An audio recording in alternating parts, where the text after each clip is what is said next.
Assalamualaikum warahmatullahi wabarakatuh. Perkenalkan, nama saya Ihsan Tafakufiddin dengan nomor induk mahasiswa 2012-3013, kelas C123 S1 Informatika. Saya di sini untuk membuat video refleksi tentang perkuliahan. Diawali dengan mata kuliah yang paling menarik dalam semester ini, yaitu arsitektur dan data ekosistem dari Internet of Things. Lalu materi yang sulit dipahami itu di komunikasi data pada Internet of Things. Dan materi yang paling bermanfaat itu yaitu di IoT Security.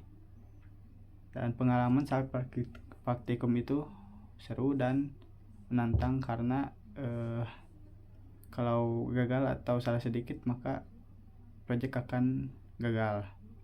Lalu untuk praktikum yang paling berkesan yaitu yang proyek kami yang kerjakan terakhir, yaitu membuat home security system.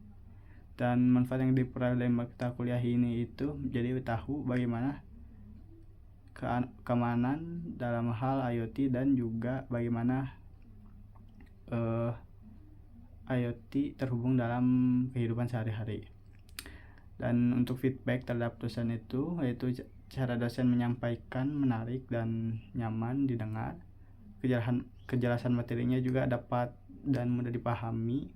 Lalu kesesuaian dalam materi yang dipraktekkan juga sesuai dan tidak bertele-tele, dan juga interaksinya juga nyantai, tidak rigid. Dan hal yang sudah baik yang perlu dipertahankan mungkin interaksi dengan mahasiswa yang baik dan tidak kaku. Lalu saran untuk peningkatan pembelajaran di masa depan itu lebih sering hadir tatap muka. Lalu untuk gagasan inovasi IoT itu yaitu jaringan sensor iklim mikro untuk urban farming, yaitu permasalahannya adalah petani memiliki lahan yang sempit untuk mengukur tanah di satu titik, dan zona yang terkena bayangan dan zona yang terkena matahari penuh punya kelembaban dan suhu yang berbeda yang mengakibatkan gagal panen. Untuk cara kerjanya itu mereka saling berkomunikasi via LoRa Mesh ke sebuah gateway lokal dan menghasilkan peta kondisi per zona dengan nilai rata-ratanya 1 titik.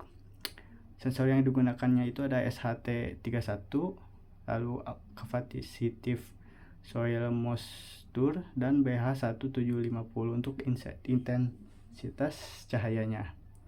Dan manfaat bagi masyarakatnya yaitu penghematan air nyata dan keputusan berbasis per data zona untuk pemrosesan yang dilakukan di lokal. Jadi tidak perlu koneksi internet untuk skala tani yang kecil.